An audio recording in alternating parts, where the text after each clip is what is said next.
my dear students and welcome you all to the second part of the video. Chapter का नाम है drainage, chapter 3 of class 9th. First part of the video में हमने cover किया है, कुछ basic concepts समझे थे रिवर्स के बारे में, जैसे कि ड्रेनेज बेसिन क्या होता है, रिवर सिस्टम क्या होता है, वाटर डिवाइड क्या होता है, किस तरीके के पैटर्न्स हैं जो रिवर बनाती है जब वो फ्लो करती है. और उसके बाद हमने डिफरेंट स्टेजेस पढ़ी जो रिवर की जर्नी में आती हैं, डिफरेंट डिफरेंट फीचर्स जो हर स्टेज से एसोसिएटेड है. अगर हम अगर हम रिवर सिस्टम इंडिया का डिवाइड करते हैं तो दो पार्ट्स में डिवाइड होता है, हिमालयन रिवर सिस्टम और हमारा जो पेनिनसुलर रिवर सिस्टम है. उनके बीच के डिफरेंसेस हमने समझे और उसके बाद हमने हिमालयन रिवर सिस्टम जो कि कंप्राइज करता है 3 मेजर नदियों से, इंडस, गंगा एंड ब्रह्मपुत्र, उनके बारे में पूरा डिटेल में पढ़ा. Second part of the video में हम शुरू करेंगे पेनिनसुलर रिवर्स के साथ. So let's get started.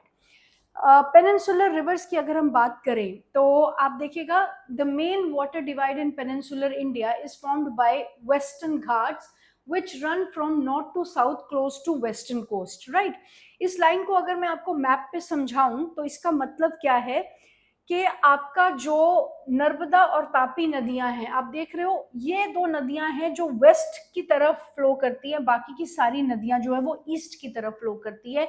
ऐसा इसलिए होता है क्योंकि हमने जब फिजियोग्राफी ऑफ इंडिया पढ़ा था तब हमने दो फिजिकल फीचर्स के बारे में जाना था ना, ईस्टर्न घाट एंड वेस्टर्न घाट. घाट्स के बारे में पढ़ा था, ईस्टर्न घाट एंड वेस्टर्न घाट.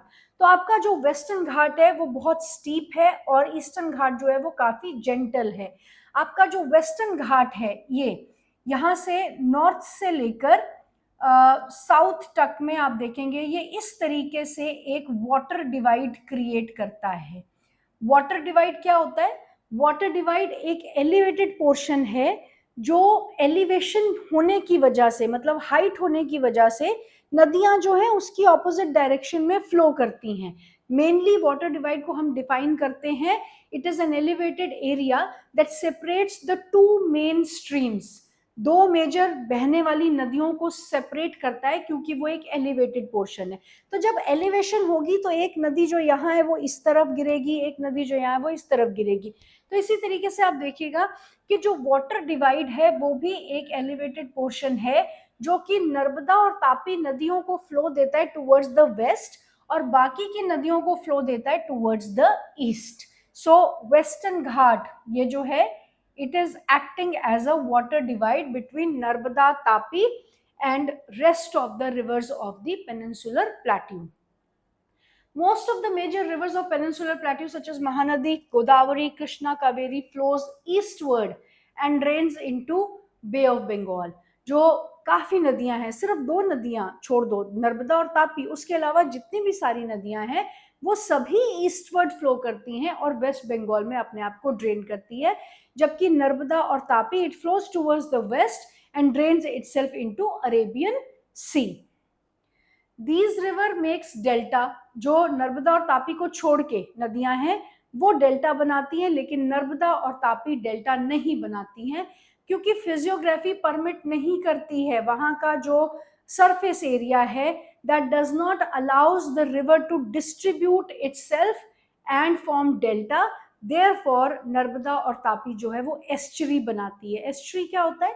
आप देखा last stage of the river हमने पढ़ा था कि लास्ट स्टेज में स्लोप जो है बहुत ज्यादा यूनिफॉर्म हो जाती है, जिस वजह से रिवर अपने आप को डिस्ट्रीब्यूटरीज में कन्वर्ट कर देती है इस तरीके से और डेल्टा फॉर्मेशन होती है.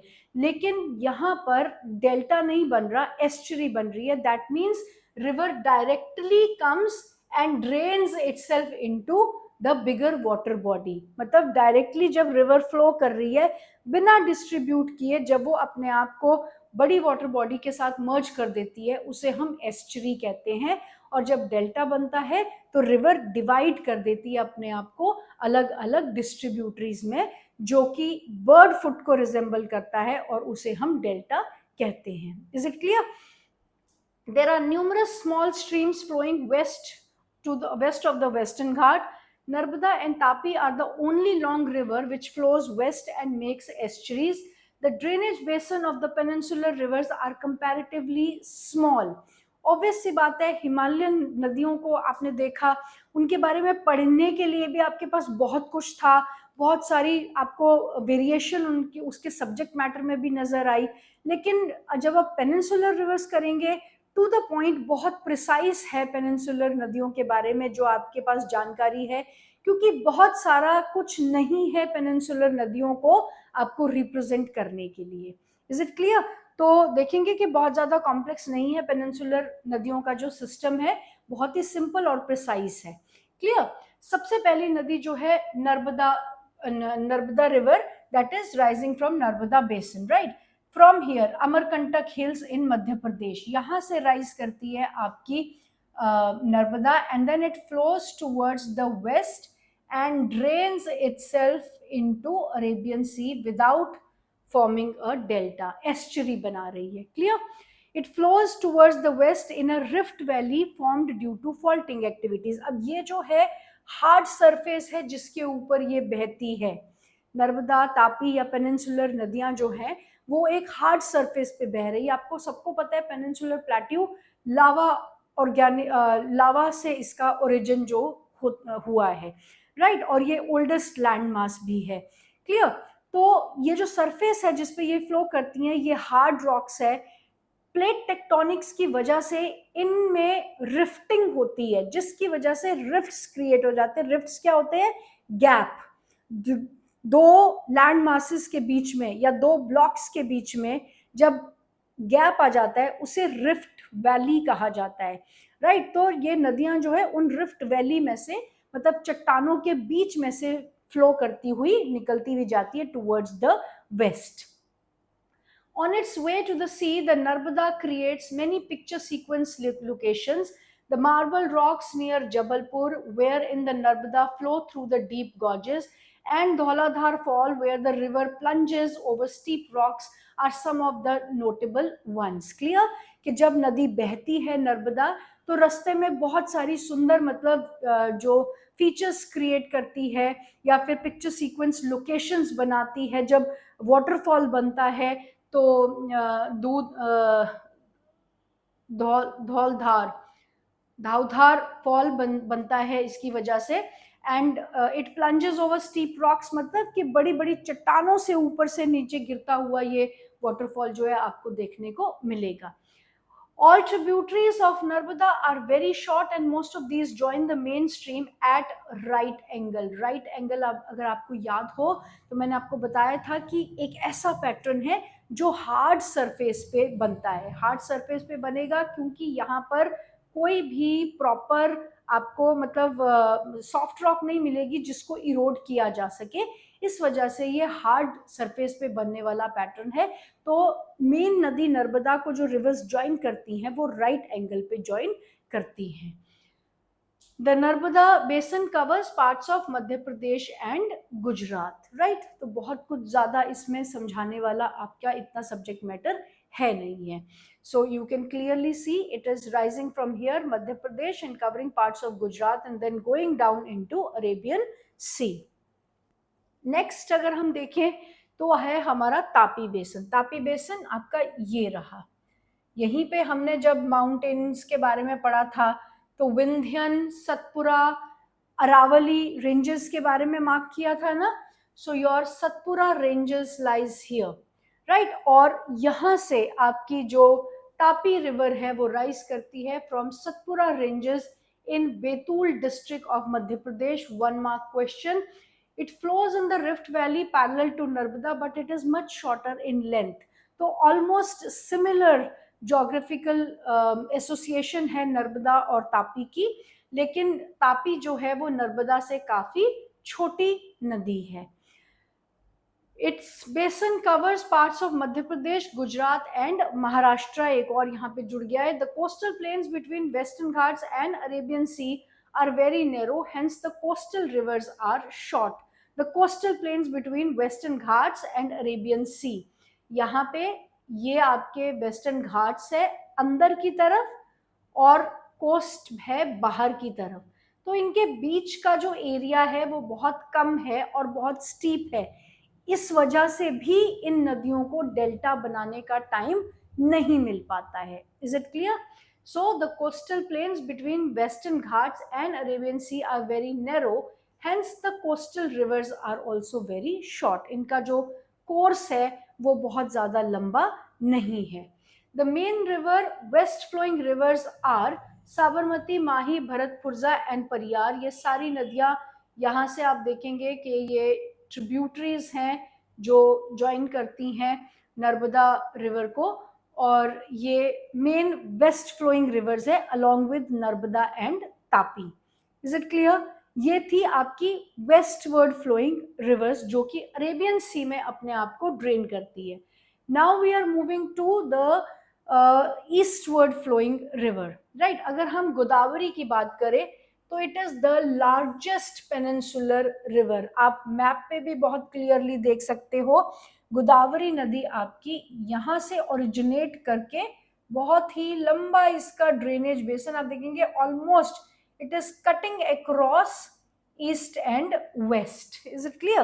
तो जो सबसे लंबी नदी है आपकी साउथ इंडिया की वो है गोदावरी, और अपनी लेंथ की वजह से इसे दक्षिणी गंगा भी कहा जाता है. ये 1 मार्क क्वेश्चन में अक्सर पूछा जाता है. Which is the Ganga of south, और दक्षिणी Ganga, which river is known, right? So its length is about 1500 kilometer. It rises from the slope of Western Ghats in Nasik district in Maharashtra. 1 mark question again. You can see ये आपका यहाँ पे महाराष्ट्र है, Nashik district से यहाँ से ये rise करती है. Length 1500 kilometre, draining into Bay of Bengal. Its drainage basin is also the largest among the peninsular rivers. The basin covers parts of Maharashtra, about 50%. 50% ये महाराष्ट्र में लाई करती है. सारा 1 मार्क के क्वेश्चंस है ये. And the basin area lies in Maharashtra, Madhya Pradesh, Orissa and Andhra Pradesh. कौन से स्टेट्स को कवर करती है Godavari while flowing, right? Godavari is joined by number of tributaries such as Purna, Vardha, then Venganga, Penganga. ये सारी की सारी गोदावरी नदी की मेन ट्रिब्यूटरीज हैं. Then the last 3 tributaries are very large.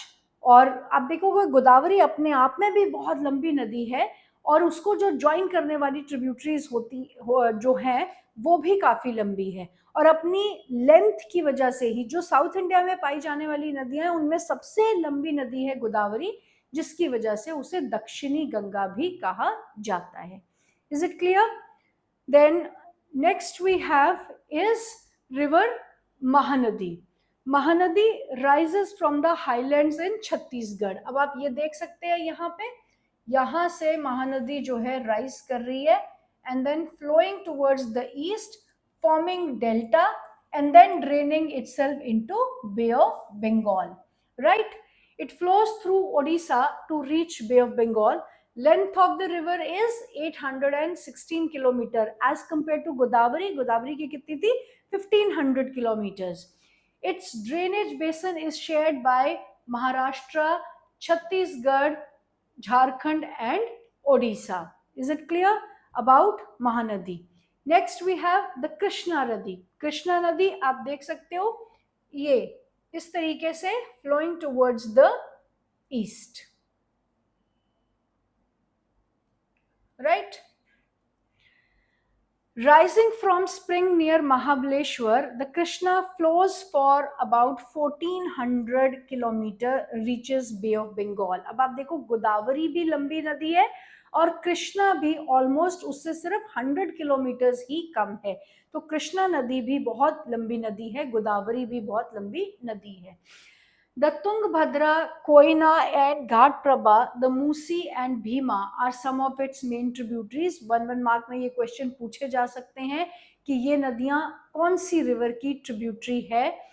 Its drainage basin is shared by Maharashtra, Karnataka and Andhra Pradesh. So mainly यहाँ पर length of the river, origination of the river कहाँ से हो रहा है, कौन सी उसकी main tributaries है और किन किन स्टेट्स से वो गुजरती है. हमारे पास यही मेन 4-5 पॉइंट्स है जिस पे हम फोकस करेंगे when we are talking about peninsular rivers. Clear? Next river है आपकी जो कि है कावेरी. अब कावेरी नदी आपकी आप देख सकते हैं ये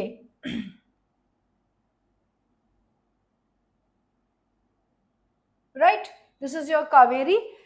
Rises in Brahmagiri range from the Western Ghats, and it reaches Bay of Bengal in the south of Kudlur and then drains into Bay of Bengal again. Total length 760 kilometer, about half of what Godavari and Krishna और गोदावरी का half है, तो उसके comparatively काफी छोटी नदी है. The main tributaries are Amaravati, Bhavani, Hemavati and Kabini. Its basin drains parts of Karnataka, Kerala and Tamil Nadu. Clear? यहाँ पे मेनली वही बात रिपीट हो रही है कि वही मेन पॉइंट्स है. ओरिजिनेशन, लेंथ कितनी है, tributaries and then states covered. Clear? Then अब प्रॉब्लम कहाँ होती है कि याद नहीं हो पाता है बहुत आसानी से इन रिवर्स का ओरिजिनेशन, लेंथ और ये. तो जो बेस्ट तरीका है इसको लर्न करने का राइट फ्रॉम द बिगिनिंग, मैं I always tell my students this only and most of the teachers does, सभी करते हैं, इसमें कोई बड़ी बात नहीं है, कि ये कंपैरेटिव टेबल अगर आप बना लोगे तो things becomes much more easier for revising. Clear? तो इस तरीके का एक कंपैरेटिव टेबल जो है अपनी नोटबुक में जरूर बना लेना, ताकि आपको एट अ ग्लांस एक कंपैरिजन भी मिल जाएगा और याद करने में भी आसानी रहेगी. You can clearly see Indus, Ganga, Brahmaputra, जो कि आपकी हिमालय की नदियां हैं, 2900 किलोमीटर, 2500 किलोमीटर, 2900 किलोमीटर टोटल, जिसमें से कि 916 किलोमीटर लाइज इन इंडिया. तो इस तरीके का आप एक कंपैरेटिव टेबल बना लो. इसमें मेनली आपकी जो हेडिंग्स है वो सेम है जो डेटा आपकी बुक में दिया हुआ है, उसके बेसिस पर ही आपने ये कंपैरेटिव टेबल बनाना है. रिवर का नाम, total length, place of origin, tributaries and states covered by the river. Is it clear? तो इस तरीके का कंपैरेटिव टेबल आपको हेल्प करेगा इन सारी रिवर्स को आसानी से लर्न करने में. Clear? Now we have the next topic, that is lakes. Lakes क्या होती है? आपको जब मैंने बताया था, जब रिवर की स्टेजेस हमने पढ़ी थी, तब मैंने बताया था ना कि लेक जो है वो किस तरीके से बनती है. तो वो तो सिर्फ एक तरीका है लेक बनने का, लेक्स और भी कई तरीकों से बनती है. जब हम पढ़ेंगे then you will come to know कि लेक्स कैसे बनती है. लेकिन लेक्स होती क्या है? Right, first you need to know कि लेक होती क्या है. अभी आप देखोगे जब भी किसी एनक्लोजर में आपको स्टेगनेंट वाटर मिलेगा, खड़ा पानी मिलेगा, बहता हुआ नहीं, रुका हुआ पानी मिलेगा, उसे हम कहते हैं lakes. Lakes can be either artificial और it can be natural, that is manmade या फिर नेचुरल लेक्स. नेचुरल लेक्स जो अपने आप बन रही हैं, जैसे कि ग्लेशियर्स की वजह से बन रही हैं, या फिर मियांडरिंग ऑक्सबाउ लेक्स बन रही हैं. क्लियर? या फिर आर्टिफिशियल लेक्स जो हम क्रिएट करते हैं, डैम्स के आगे पानी को हम रोक लेते हैं, वो रुक जाता है एक एनक्लोजर में, तो वहां पे भी लेक्स बन जाती है. Is it clear? या फिर आपकी कोई वोल्केनिक एक्टिविटी की वजह से लेक्स क्रिएट हो जाती है. आपने अगर छोटी क्लासेस में कैडिलरा जैसे फीचर्स पढ़े होंगे, वोल्केनो के ऊपर जब खाली हो जाता है, पानी से भर जाता है उसका माउथ, तो एक फीचर बनता है, वो भी वोल्केनिक लेक्स होती हैं. Is it clear? तो अलग अलग तरीके से जो है लेक्स बनती हैं, लेकिन लेक्स का मतलब है standing water in an enclosure. Is it clear? Let us read this in detail. You may be familiar with the Valley of Kashmir and the famous Dal Lake, the houseboats and shikaras which attract thousands of tourists every year. Right? Not only in Jammu Kashmir, हमारी country में न जाने कितनी सारी lakes हैं. तो lakes को भी हम, एक और जो चीज़ इंपॉर्टेंट है आपको समझने की, वो ये है कि लेक्स को हम दो कैटेगरीज में डिवाइड भी करते हैं, जो कि होती है fresh water lake and salt lake. Is it clear? तो thousands of tourists every year. Similarly, you may have visited some other tourist spots near the lake and enjoyed boating, swimming, and other water games. Imagine that if Srinagar, Nainital, and other tourist places did not have lake, would they have been as attractive as they are today? Definitely, क्योंकि जो lakes हैं वो area की scenic beauty को enhance करती हैं. तो tourism point of view से लेक्स जो है बहुत इंपॉर्टेंट होती है.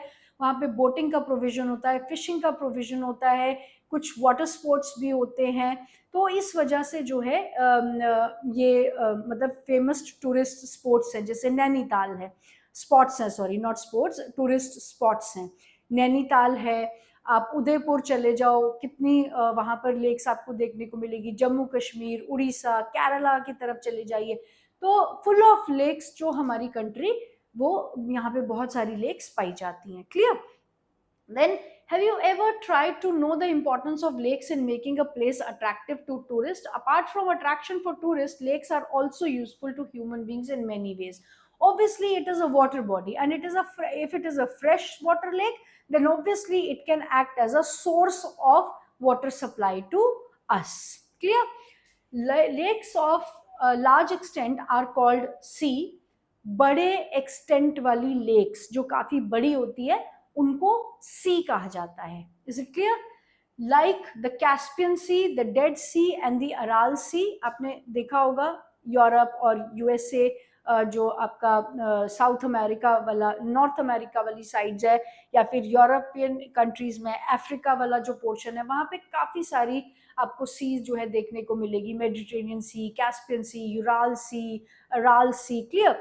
तो लेक्स का जो बड़ा एक्सटेंडेड पोर्शन है या एनलार्ज्ड पोर्शन है, उसे हम कहते हैं सी। Then these differ from each other in size and other characteristics. So major differentiation इनके बीच में क्या है? Characteristics पे तो हम बाद में जाते हैं, लेकिन सबसे पहले हम size से differentiate करते हैं कि ये lake है या sea है। Most lakes are permanent. Some contain water only during rainy season, like the lakes in the basins of inland drainage of semi-arid regions. Right? कि मैक्सिमम लेक्स जो हैं वो परमानेंट होती है, लेकिन आपका जो क्लाइमेट है एरिया का, या वहाँ की जो टोपोग्राफी है, उसके ऊपर डिपेंड करेगा कि वो परमानेंट लेक बनी रहेगी या टेम्परेरी लेक्स बनी रहेगी। जैसे कि आपके जो राजस्थान की अगर हम बात करें, डेजर्ट और सेमी डेजर्ट एरियाज की हम बात करें, तो वहाँ पे बहुत सारी, जो मतलब बहुत सारी तो है नहीं है, लेकिन जो भी एक दो लेक्स हैं वहाँ पर, वो सीजनल है इन नेचर, कि मतलब वो जब रेनी सीजन होता है तो वो एमर्ज करती हैं, दिखती है, और उसके बाद जब रेनी सीजन खत्म हो जाता है तो वो डिसअपियर हो जाती हैं। Is it clear? Then there are some lakes which are result of action of glaciers. जो ग्लेशियर्स के कारण बन रही है, उन्हें ग्लेशियल लेक्स कहा जाता है, and ice sheets, while others have been formed by wind, river action and human activities. Is it clear? Reverse से जो बनती है, मैंने आपको बताया था उस दिन भी कि ऑक्स बाव, जब ये ऑक्स बाव बहुत क्लोज आ जाते हैं तो एक एनक्लोजर बन जाएगा, और इसके अंदर का पानी जो है लेक है, और रिवर अपना रास्ता अलग से बना देती है। तो रिवर के साथ बनने वाली लेक्स होती हैं। देन विंड की वजह से कर्व आउट होता है स्पेस, और पानी वहां पर शिफ्ट होके उसमें डिपॉजिट हो जाता है, बारिश का पानी उसमें डिपॉजिट हो जाता है। ये लेक है। इरोजनल एक्टिविटीज, वेदरिंग हो रही है किसी एरिया में, इरोजन हो रही है, वहां से सेडिमेंट्स को हटाया जा रहा है, गड्ढा बन गया है विंड की वजह से, राइट? और उसको ओवर द टाइम वो बारिश में पानी से भर जाएगा, तो वो भी एक लेक जो है वो बन जाएगी, लेकिन वो नॉन परमानेंट नेचर की होगी। क्लियर? दूसरा, ग्लेशियर्स। ग्लेशियर्स भी आप देखोगे कि जब वो इरोसिव वर्क करते हैं, इरोजन करते हैं, तो वो अपने नीचे एक गड्ढा बना देते हैं जहां पर ग्लेशियर है। आपको पता है ना, ग्लेशियर मूव करते हैं, लेकिन वो इतने स्लोली मूव करते हैं कि उनकी मूवमेंट को आप नोटिस नहीं कर सकते।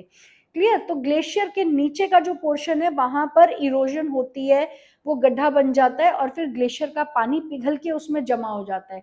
तो बहुत सालों के बाद आप देखोगे कि जहां पर पहले कभी ग्लेशियर था, वहां पर अब एक ग्लेशियल लेक बन गई है।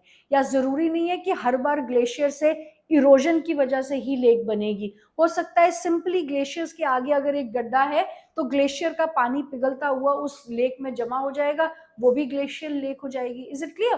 तो अलग अलग तरीके से जो है लेक्स कर्व आउट होती है, और उनके ओरिजिन के बेसिस पे उनके कैरेक्टरिस्टिक्स भी अलग हो जाते हैं। तो इस तरीके से जो है आपकी लेक्स की फॉर्मेशन होती है।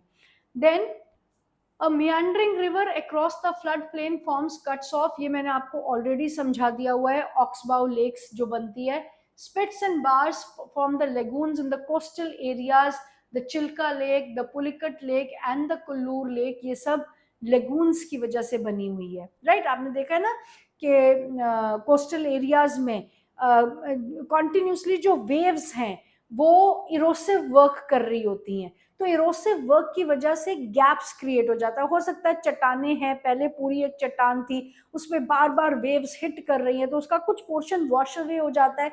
वहां पे एक हॉलो बेसन बन गया है. वो बेसन जब पानी से भर जाएगा तो वो लेक्स बन जाएंगी. इस तरीके से कोस्टल एरियाज में भी अलग तरह से लेक्स जो हैं आपको देखने को मिलेगी. Lakes in the region of inland drainage are sometimes seasonal. For example Sambhar lake in Rajasthan. Inland drainage का क्या मतलब होता है?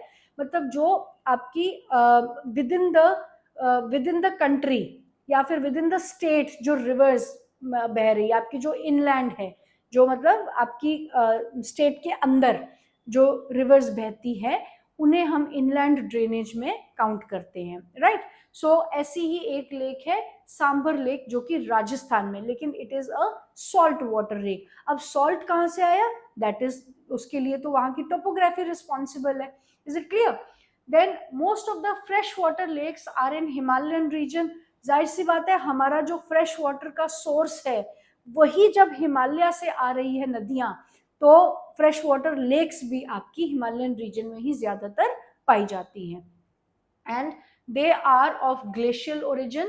In other words, they formed when glaciers dug out the basin which was later filled with the snow melt. ये मैं आपको already समझा चुकी हूँ. ग्लेशियल एक्टिविटीज की वजह से, erosive activities.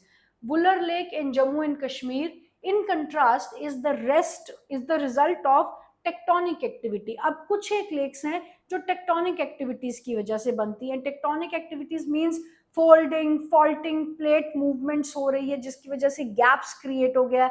Over the time वो पानी से भर गया है गड्ढा, इसलिए वहां पर टेक्टोनिकली एक लेक क्रिएट हो गई है.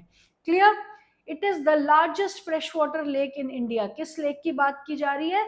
Wular lake in Jammu and Kashmir. It is the largest fresh water lake in India. 1 mark question. Then Dal lake, Bhimtal, Nainital, Loktal, Barapani are some other important fresh water lakes. ये आपको नैनीताल में देखने को मिलेंगी.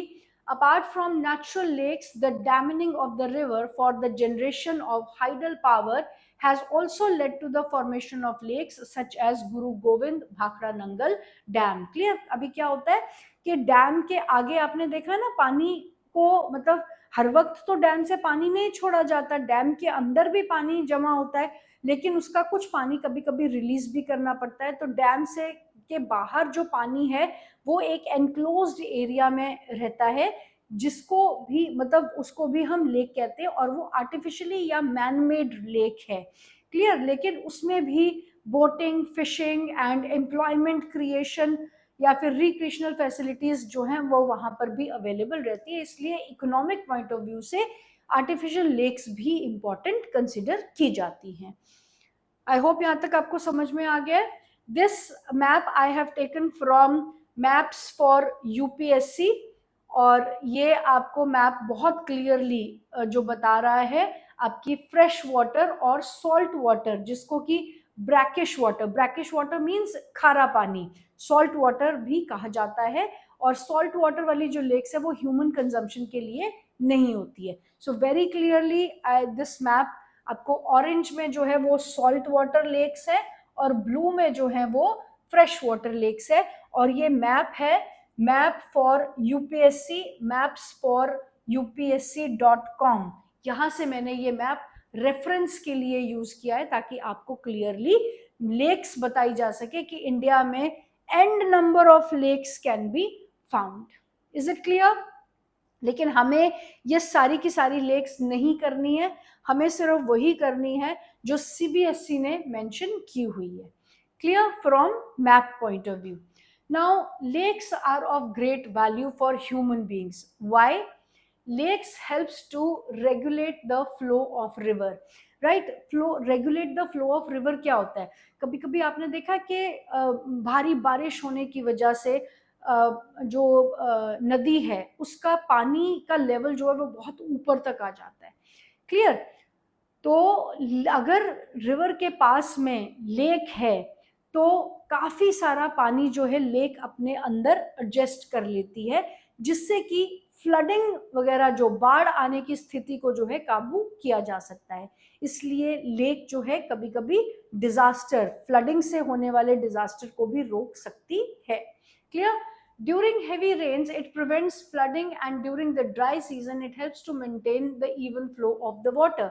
अब क्या होता है कि कभी कभी हो जाता है कि भाई रिवर में पानी जो है खत्म हो जाता है जहाँ पे सीजनल नदियां हैं, तो ऐसी कंडीशंस में लेक्स जो हैं उस एरिया को पानी की सप्लाई इंश्योर करती है। Lakes can also be use for developing hydel power.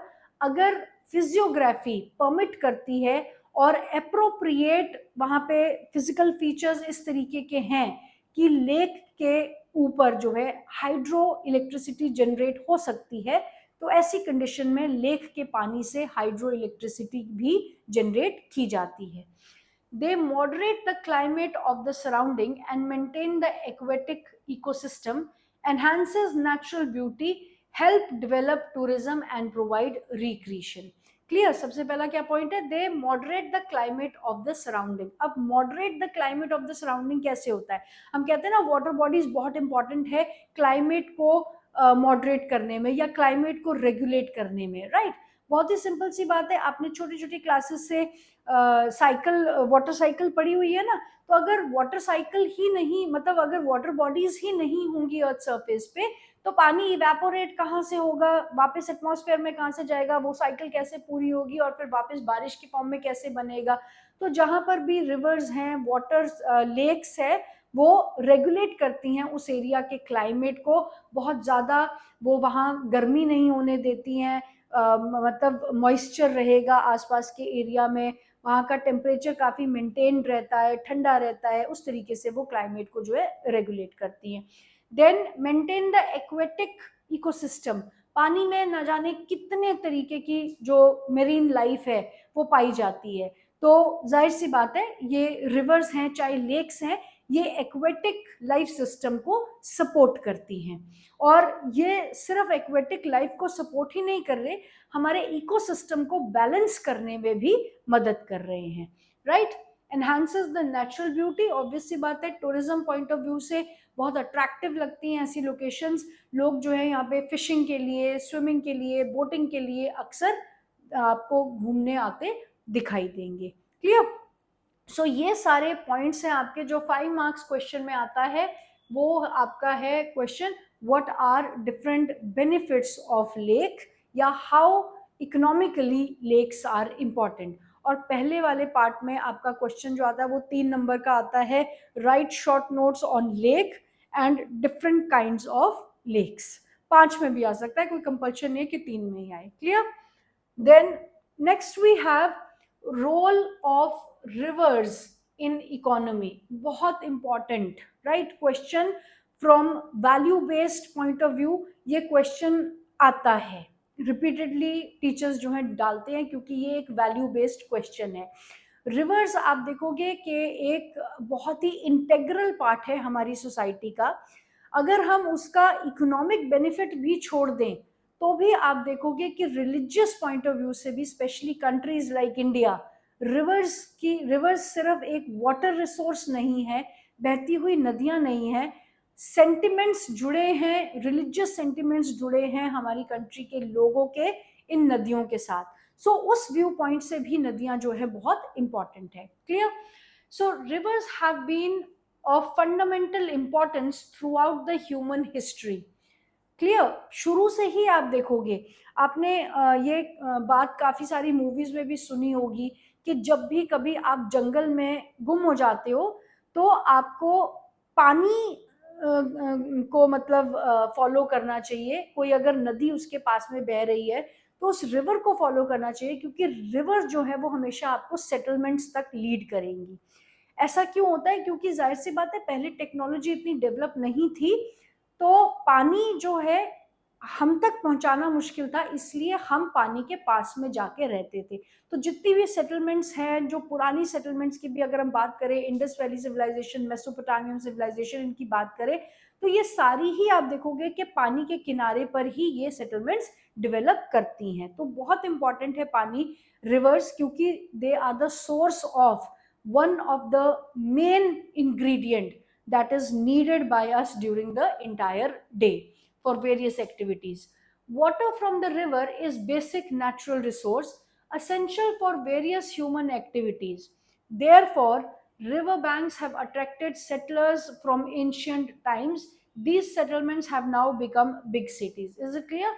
शुरू से ही आप देखोगे कि अगर हम अर्ली मैन की लाइफ भी देखें तो वो नदी के किनारे पर ही अक्सर पाए जाते थे। उसके बाद जो हमारी अर्ली सेटलमेंट शुरू हुई, जब हमने एग्रीकल्चर करना शुरू किया, तब भी हमारी जो सेटलमेंट्स थी वो पानी के पास में ही पाई जाती थी। Using river for irrigation, navigation, hydro power generation is of special significance, particularly to a country like India, where agriculture is the major source of livelihood of the majority of its population. Irrigation, navigation and hydropower generation. Clear?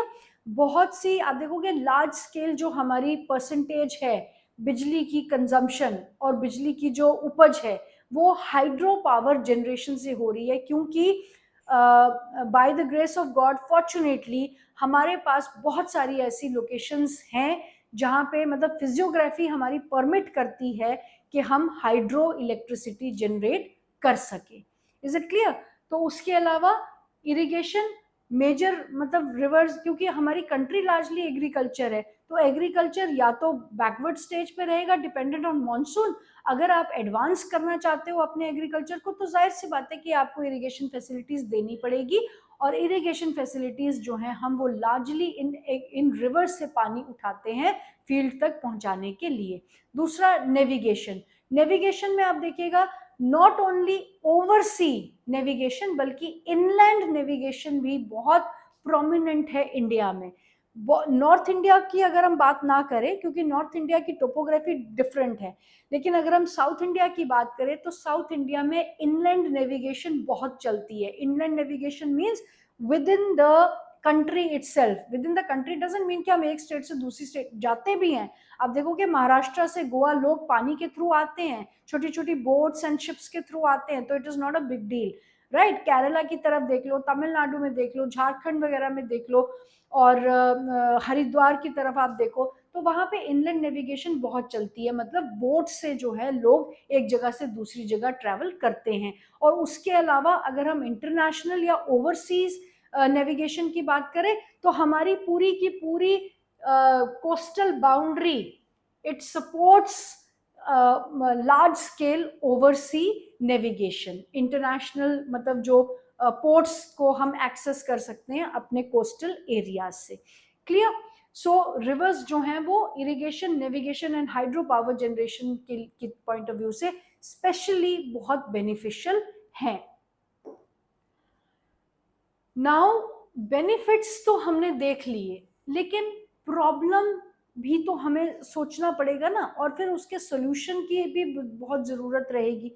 तो ये river pollution topic पे भी काफ़ी बार question आते हैं, क्योंकि general topic है, हर तरह के बच्चे इसको मतलब अटेम्प्ट कर सकते हैं, इस पर काफ़ी कुछ लिख सकते हैं, इसलिए भी इस टॉपिक को जो है डाला जाता है। और फिर वैल्यू बेस्ड भी ये क्वेश्चन है, इसलिए ये इंपॉर्टेंट रहता है टॉपिक, राइट? तो रिवर पॉल्यूशन की अगर हम बात करें, अब आप देखोगे किस तरीके से रिवर्स को पॉल्यूट किया जा रहा है। We are not sure that the water which is being supplied to us for drinking purpose, क्या वो एक्चुअली क्लीन है या नहीं। कैसे सोच सकते हैं हम वो क्लीन होगा जब सोर्स ही क्लीन नहीं है, और सोर्स को गंदा करने वाला और कोई नहीं है, हम लोग ही हैं। Is it clear? So river में आप different type of water pollutions जो हैं देख सकते हो। स्पेशली अगर हम रिवर्स की बात करें तो आपका जो मेन रीजन है पॉल्यूशन का, that is domestic waste and industrial waste, जो कि अगर ट्रीटेड फॉर्म में पानी में छोड़ा जाए तो आप देखोगे कि रिवर की सेल्फ क्लेंजिंग कैपेसिटी होती है। 14 किलोमीटर्स तक अगर एक रिवर फ्लो करेगी, राइट, 14 किलोमीटर्स तक अगर एक रिवर फ्लो करती है तो वो अपने आप को क्लीन कर लेती है, राइट। जितनी भी उसमें इम्प्योरिटीज है उसको वो बैंक्स पे छोड़ देगी, वाटर को वो फ्लो करते करते क्लीन कर देती है, प्योरीफाई कर देती है। लेकिन ऐसा तब होता है जब उसमें मिनिमल पॉल्यूटेंट्स डाले जा रहे हैं। लेकिन हम तो ऐसा कर नहीं रहे ना, हम तो शायद उसमें इतने पॉल्यूटेंट्स डाल रहे हैं जितना शायद पानी भी नहीं है नदी में।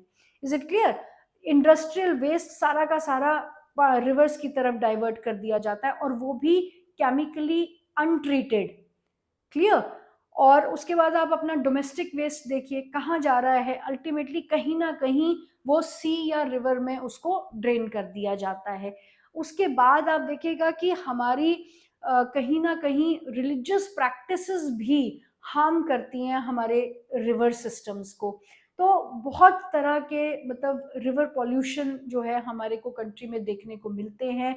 उसके बाद आप देखिएगा कि बहता हुआ पानी नदी का, कोई उसमें नहा रहा है, किसी की उसमें भैंसे नहा रही है, कोई उसको धोबी घाट बना के वहीं पानी कपड़े अपने धुल रहे हैं।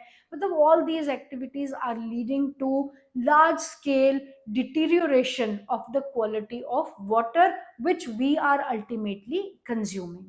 Even fecal matter भी, अगर आप किसी रिवर का सैंपल अब आप उठा के देखें तो उसमें फीकल मैटर भी इम्प्योरिटीज के फॉर्म में पाया जाता है। Is it clear? So the growing domestic, municipal, industrial and agricultural demand for water from the rivers naturally affects the quality of the water. As a result, more and more water is being drained out of the river, reducing their volume. Right? पहले river का course जो है इतना बड़ा हुआ करता था क्योंकि मैसिवली उसमें पानी बहुत ज्यादा होता था।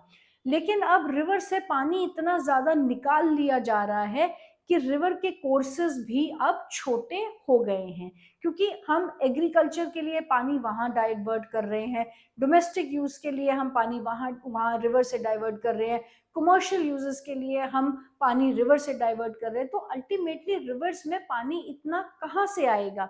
And then there is a system, ecosystem जो हमारा चलता है वो अपने बैलेंस के अकॉर्डिंगली चलता है। उसको टाइम लगेगा अपने आप को रिप्लेनिश करने में, लेकिन हम टाइम तो दे ही नहीं रहे, हम तो सिर्फ एक्सट्रैक्ट करते जा रहे हैं। Is it clear? On the other hand, a heavy load of untreated sewage and industrial effluents are emptied into the river.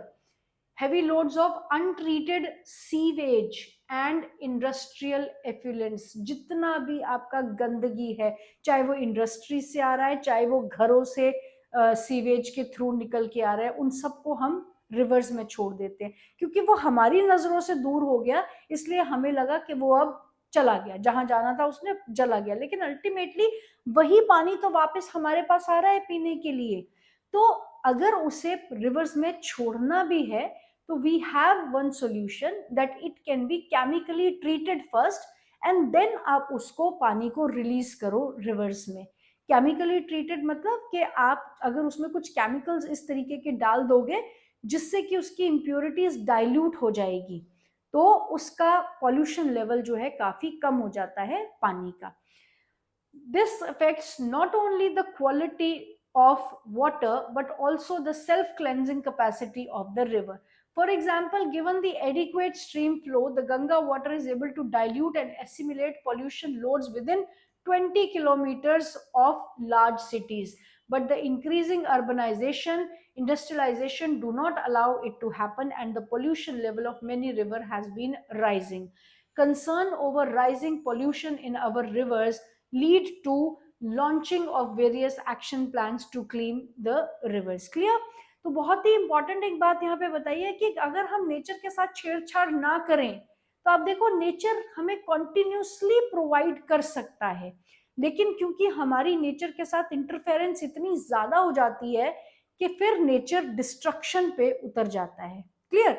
अभी क्या है कि गंगा नदी को अगर छोड़ दिया जाए इन द सेंस कि इंटरफेरेंस ना रहे उसके फ्लो में और उसमें पोल्यूशन लेवल्स ना डाले जाए, पोल्यूटेंट्स ना डाले जाए, तो गंगा नदी शहरों से भी गुजरते हुए अगर 20 किलोमीटर तक फ्लो करेगी तो अपने आप को साफ करने की कैपेसिटी खुद रखती है। शायद हमें गंगा स्वच्छ गंगा जैसे प्लान्स की जरूरत ही ना पड़े अगर हम नेचर को अनइंटरप्टेड छोड़ दें। क्लियर? लेकिन ऐसा हो ही नहीं सकता क्योंकि लार्ज स्केल इंडस्ट्रियलाइजेशन हमारी नीड है, लार्ज स्केल अर्बनाइजेशन हमारी नीड है। तो वो अर्बनाइजेशन और इंडस्ट्रियलाइजेशन का कचरा सारा कहाँ जाएगा? वो गंगा में ही जाएगा, वो यमुना में ही जाएगा। Is it clear? लेकिन अगर हम छोड़ दें नेचर को तो नेचर हमें बहुत अच्छे से क्लीन रिसोर्सेज जो है प्रोवाइड कर सकता है। सो अभी आपने देखा कि रिवर्स में किस तरीके से मतलब पॉल्यूशन के जो लेवल्स हैं वो बढ़ते जा रहे हैं एंड कंसर्न है, मेजर कंसर्न है, क्योंकि कहीं ना कहीं हर जनरेशन को ये लगता है कि जब तक हम चले जाएंगे तब तक उसके कॉन्सिक्वेंसेस तब तक देखने को मिलेंगे।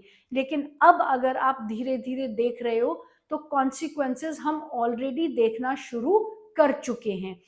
If you observe the pattern of monsoons में आप देखो कि उत्तराखंड, जम्मू कश्मीर, हिमाचल जैसे एरियाज में ऑलमोस्ट हर साल पूरे 2 से 3 महीने तक जगह जगह लैंडस्लाइड्स हो रहे हैं। और लैंडस्लाइड्स पहले भी होते थे लेकिन छोटे स्केल के लैंडस्लाइड्स होते थे which would not be so destructive. लेकिन आजकल के जो लैंडस्लाइड्स है उसमें छोटे छोटे पत्थर नहीं गिरते हैं, पूरे के पूरे पहाड़ खिसक रहे हैं। क्यों? क्योंकि in the past we have destroyed, we have meddled with the geomorphology of the area. Clear? हमने वहां के जियोलॉजिकल स्ट्रक्चर के साथ छेड़छाड़ की है, हमने वहां के इन्वायरमेंट के साथ छेड़छाड़ की है, जिसके कॉन्सिक्वेंसेस आज हमें देखने को मिल रहे हैं। सिमिलरली अगर हम रिवर्स की बात करें तो रिवर्स को तो हम सदियों से गंदा करते आ रहे हैं। तो आज अल्टीमेटली हम आरओ सिस्टम्स पे डिपेंडेंट हो गए हैं अपने पानी को साफ करने के लिए। And we never know that what is we really don't know that what is the real source of that water which we are drinking, कि वो आ कहाँ से रहा है। So obviously to end this chapter on a very positive note, that we must take care of our environment if we want to preserve our own races। अगर खुद को बचाना है तो environment को बचाना जरूरी है। With this note, God bless you all, and my next video, climate chapter of geography, will be coming up, so stay tuned for that. God bless you all.